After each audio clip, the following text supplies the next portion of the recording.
शांति। दोस्तों, हम आज फिर हाजिर हैं आपके सामने एक नई कहानी को लेकर। कहानी का शीर्षक है क्रोध पर विजय। यदि हम क्रोध करते रहें तो इसका बल बढ़ता जाता है और उसकी ओर ध्यान न दें तो यह निर्बल होकर समाप्त हो जाता है। अर्थात हम अपने जीवन में विशेषताओं की तरफ ध्यान देंगे तो हमारा जीवन विशेषताओं से भर जाएगा, और अवगुणों की तरफ ध्यान देंगे तो जीवन अवगुणों से भर जाएगा। आज की ये कहानी हमें यही बताती है।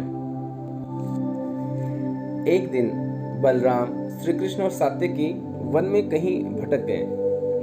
रात हुई तो उन्होंने घोड़ों को बांध दिया और एक वृक्ष के नीचे विश्राम करने का निश्चय किया।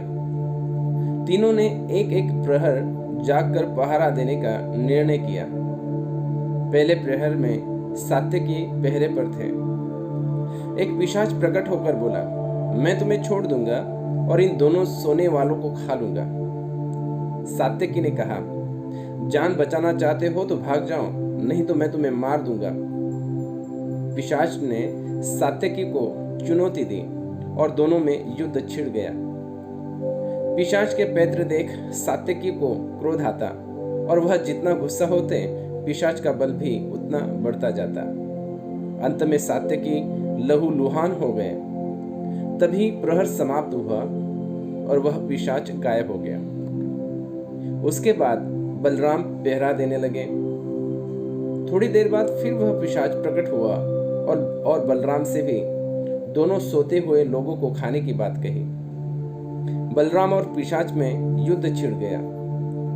बलराम के क्रोधित होने के साथ पिशाच का आकार और बल बढ़ता जा रहा था और बलराम किसी तरह से भी उससे जीत नहीं पा रहे थे।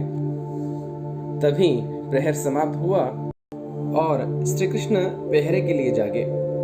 पिशाच ने आकर उनसे भी वही बात कही। श्री कृष्ण ने मुस्कुरा कर कहा, तुम भले आए, अब मेरा समय कट जाएगा। पिशाच आकर उनसे भिड़ गया, लेकिन श्री कृष्ण हंसते हुए उसको हर वार का जवाब देते और उनकी हर हंसी के साथ पिशाच का बल और आकार कम होता जाता। घटते घटते जब वह किसी कीड़े के बराबर हो गया तो श्री कृष्ण ने उसे कपड़े में बांध लिया। प्रातः सात्यकी और बलराम उठे तो श्री कृष्ण ने उसकी हालत का कारण पूछा। उन्होंने सारी घटना सुना दी। श्री कृष्ण ने कपड़ा खोलकर पिशाच को सामने रखकर कहा, आपने पहचाना नहीं, यह पिशाच क्रोध है। यदि हम क्रोध करते रहें तो इसका बल बढ़ता जाता है, और अगर हम इसकी ओर ध्यान न दें तो यह निर्बल होकर समाप्त हो जाता है। तो दोस्तों, हम भी सदैव ध्यान रखें कि अगर कोई हमारी आलोचना कर रहा है, निंदा कर रहा है, डोमिनेट कर रहा है और हम गुस्सा होते हैं तो हमारे जीवन में गुस्से की शक्ति बढ़ती जाती है, और उस समय अगर हम शांति में रहते हैं तो हमारे जीवन में शांति की शक्ति बढ़ती जाती है। तो बहुत बहुत धन्यवाद। आज की ये कहानी आपको कैसे लगी कमेंट बॉक्स में कमेंट ज़रूर लिखें और साथ में लाइक ज़रूर करें। आपका एक लाइक हमें और अच्छा करने की प्रेरणा देता है, और अभी तक आपने हमारे चैनल को सब्सक्राइब नहीं किया हो तो सब्सक्राइब ज़रूर करें और पास में ही जो बेल आइकॉन है उसको ज़रूर दबा दें। ओम शांति।